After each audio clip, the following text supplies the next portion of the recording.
Nuevo bloque en Puntal AM y hoy inevitablemente, ¿no?, tenemos que ocuparnos de las cifras que se dieron a conocer ayer por el Instituto Nacional de Estadísticas y Censos, el INDEC, con nuevamente los números fríos y dolientes que hablan de la pobreza y de la indigencia en el país.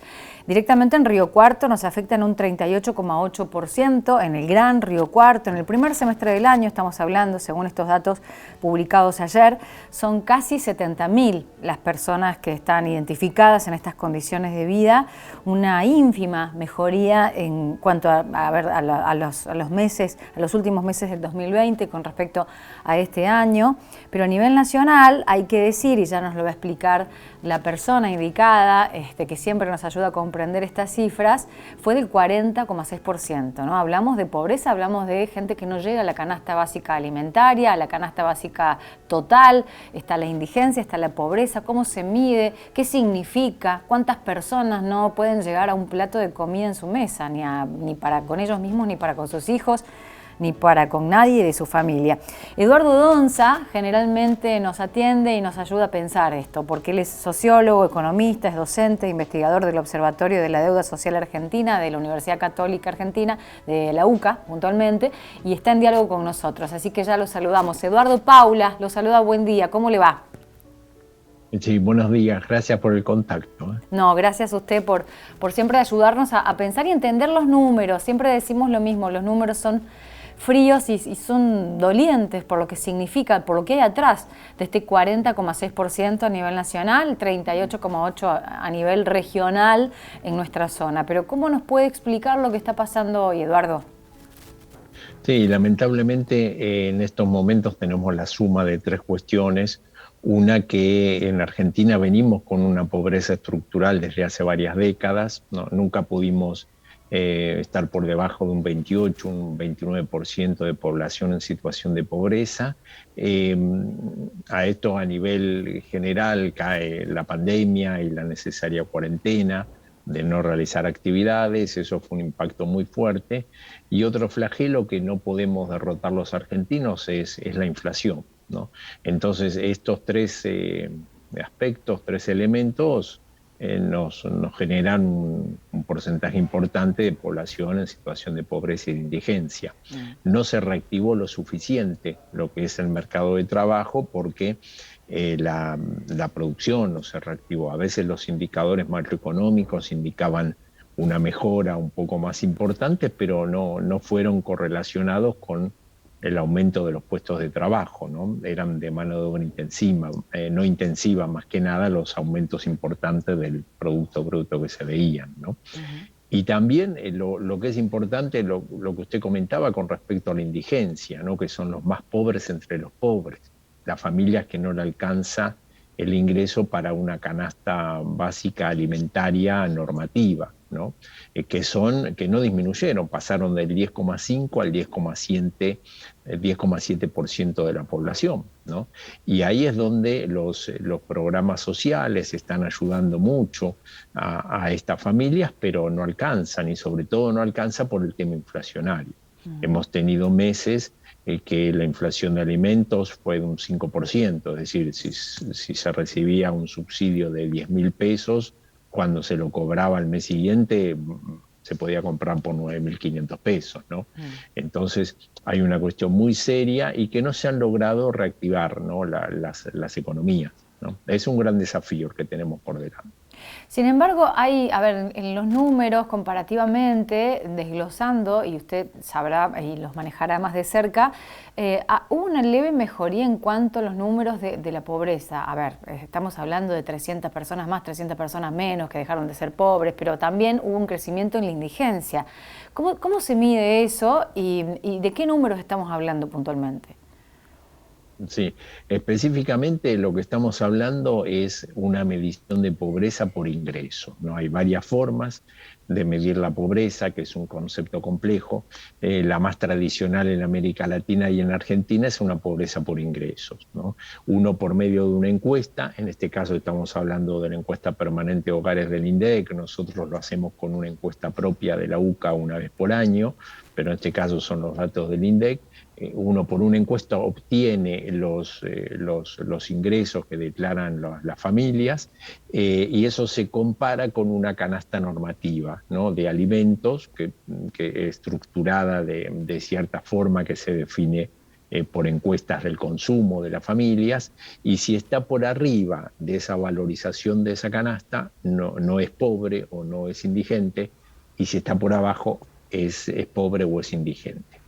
La canasta de pobreza, que se llama canasta básica total, tiene en cuenta todos los gastos, los de alimentación y todos los que necesita una familia, la compra de ropas, el dinero para el transporte, los útiles para los chicos al colegio, los pagos de los servicios, ¿no? Entonces, cuando uno dice pobreza, está diciendo de personas que no están viviendo con un estándar esperado en un momento histórico esperado en un país determinado, ¿no?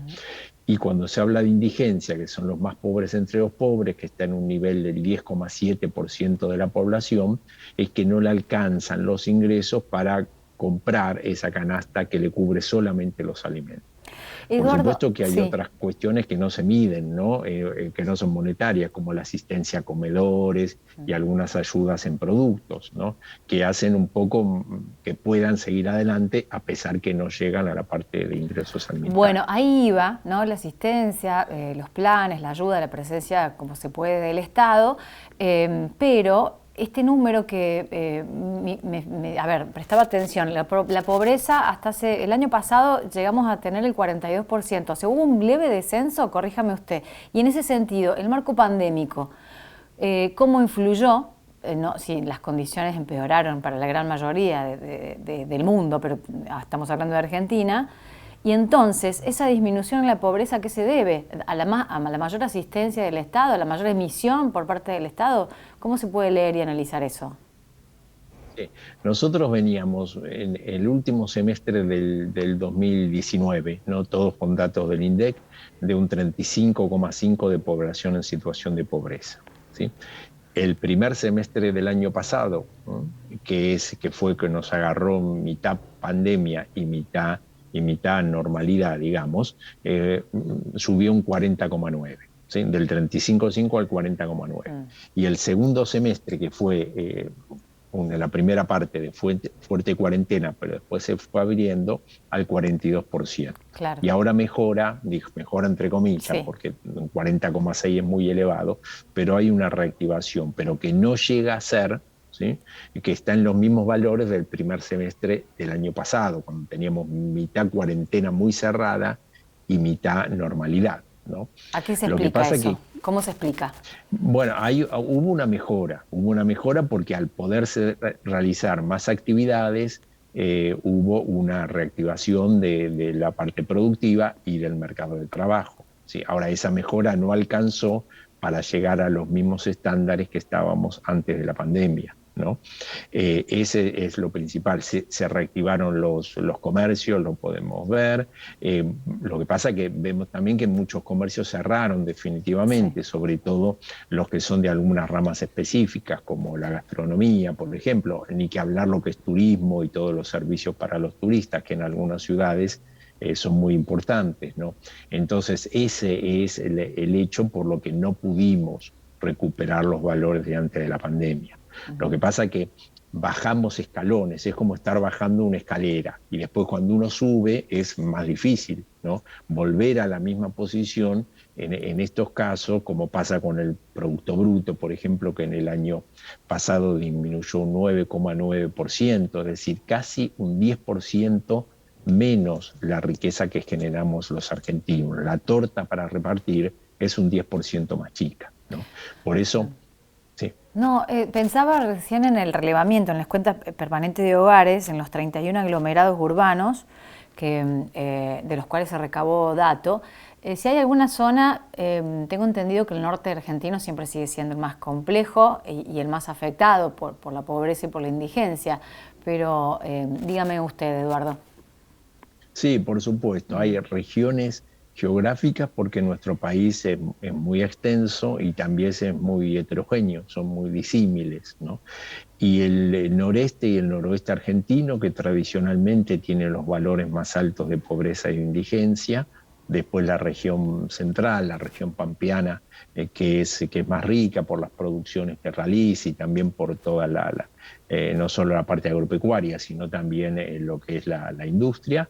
Y después una lógica diferente es el de la Patagonia, que tiene también mejores indicadores de lo que son pobreza o indigencia, con algunas particularidades, pero bueno, hay una renta petrolera, hay algunas cuestiones que hacen que los estados provinciales tengan más ingresos, ¿no? Pero esa lógica se va repitiendo, lo cual nos habla también de no solo de la necesidad de generar políticas de Estado que apunten a la producción y al trabajo y que sean consensuadas con todos los actores de la producción, ¿no? Que es lo que necesitamos. Si no logramos esto, no vamos a revertir estos guarismos, sino también de la necesidad de un desarrollo equilibrado del país, de tener muy en cuenta las economías regionales, el desarrollo territorial, cómo es necesario que las diferentes regiones del país se desarrollen, generen producción y que generen trabajo,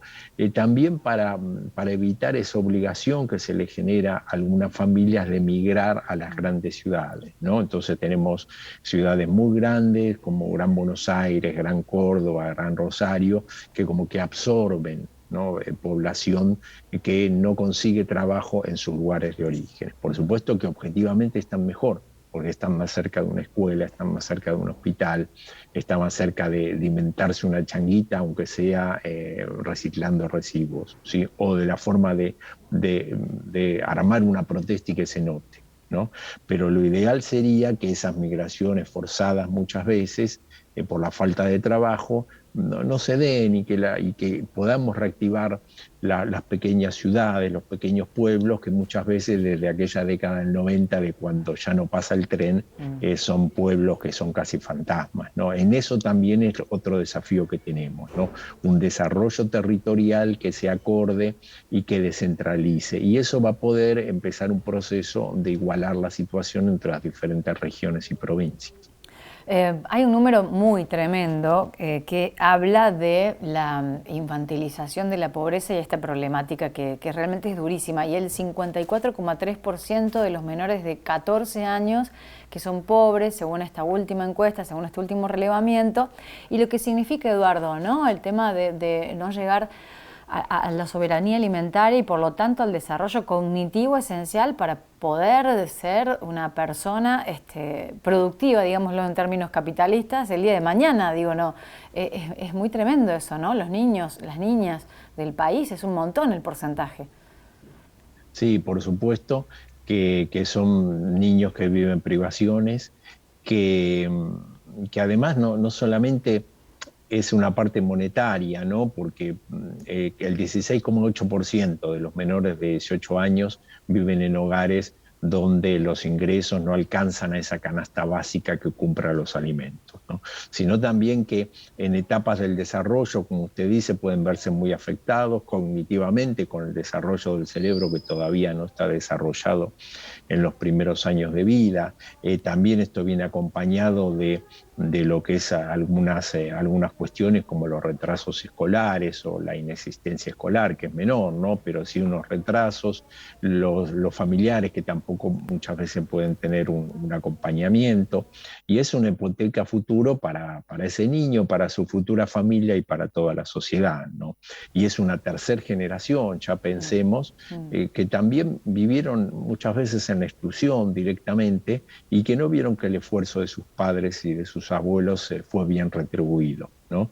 Porque los sectores de menores ingresos, muchos desarrollan actividades hasta de mucho peso, de mucha fuerza, a la intemperie, ¿no? Y son el esquema que pueden hacerse para subsistir, ¿no? Pero hay una hipoteca, como usted dice, muy importante a futuro, ¿no? A nivel personal, a nivel familiar y a nivel social con respecto a esos niños. Eduardo Donza, muchísimas gracias por el contacto con Puntal AM, como siempre. Gracias. Gracias a ustedes por tener siempre presente el tema y que tengan muy buen día. Investigador del Observatorio de la Deuda Social Argentina de la UCA, ¿no? Eduardo, que siempre nos ayuda, como decimos, a pensar, a analizar, a entender estos números que duelen tanto, que hacen tanto daño, ¿no? Una leve mejora, describía él, técnicamente. Pero claro, ¿qué significa esa mejora cuando estamos hablando de millones y millones de argentinos y de niños y niñas que no llegan al desarrollo básico para poder desarrollarse como persona en un futuro no muy lejano, ¿eh? Vamos a hacer una pausa y ya seguimos con más.